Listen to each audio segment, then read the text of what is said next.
Hi, this is Matt with AppliancePartsPros.com. Today we'll be showing you how to repair your appliance. Remember, anytime you work on an appliance, make sure it's unplugged or the circuit breakers are off so there's no chance of electrocution. In this video we're going to show you how to change out the Samsung Refrigerator Dispenser Tray.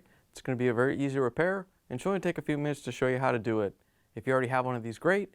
If not, you can click on the link below or get it at AppliancePartsPros.com. When you open up the package, you're going to get the new dispenser tray. The dispenser tray is located in the dispenser. The main reason you'll be changing it out is if it's lost or damaged. In order to get the dispenser tray out, you just have to reach over, and on the right hand side there's the word push. You just have to push on that to lift up the dispenser tray. Once you have it out, you can pull it off the refrigerator. Here's the old dispenser tray next to the new one. If you already have one of these, great. If not, you can get it at AppliancePartsPros.com.